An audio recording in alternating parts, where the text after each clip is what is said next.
Fakta terbaru 7 mayat yang mengambang di Kali Bekasi di belakang perumahan Pondok Gede Permai di Jatikasi, Bekasi, Minggu pagi, 22 September 2024, adalah sekumpulan remaja. Para remaja itu diduga tergabung dalam kelompok yang hendak tawuran, kemudian kabur menyeberang dengan cara menceburkan diri ke sungai ketika terpergok dan dibubarkan polisi pada Jumat, 20 September 2024, malam.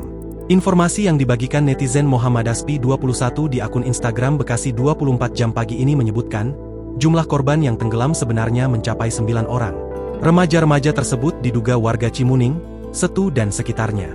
Informasi bahwa mereka diduga hendak tawuran bermula aksi kumpul puluhan remaja di dekat pabrik PT MGM Bosco, di seberang perumahan PGP Jatiasih, Jumat malam.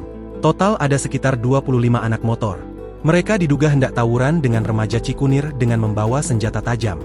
Namun sebelum aksi tawuran tersebut terjadi, mereka keburu kepergok polisi yang kemudian membubarkan mereka. Mereka yang panik lalu kabur ke segala arah. Sebagian berhasil tertangkap polisi. Sebagian lagi menceburkan diri ke sungai hendak menyelamatkan diri ke seberang. Sebanyak 11 orang remaja berhasil menyeberang tapi kemudian ditangkap Sabtu paginya. Mereka bersembunyi di sebuah rumah kosong di RW 10 sekitar perumahan PGP Jatiasih. Sebanyak 9 remaja lainnya dinyatakan hilang dan diduga tenggelam di sungai. Mayat tersebut terlihat mengapung di aliran sungai bercampur lumpur. Sejumlah warga mencoba mendekat dan merekam kondisi mayat-mayat yang mengapung. Suci, 42, warga setempat, kepada Warta Kota mengatakan jenazah ditemukan perdana sekira pukul 5.30 waktu Indonesia Barat saat dirinya hendak mencari kucingnya di sekitar lokasi kejadian.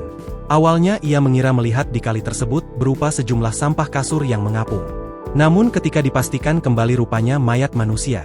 Saya minta tolong bantu lihatin ke warga, pas dicek rupanya bukan kasur, soalnya ada tangannya, rupanya jenazah manusia, kata Suci, Minggu, 22 September 2024. Setelah itu Suci menuturkan para warga langsung menghubungi pihak kepolisian setempat untuk penindakan lebih lanjut. Terkait penemuan 7 mayat yang mengambang tersebut, sejumlah petugas Badan Penanggulangan Bencana Daerah Kota Bekasi pagi ini sudah melakukan evakuasi bersama petugas kepolisian. Download Tribun X sekarang, menghadirkan lokal menjadi Indonesia.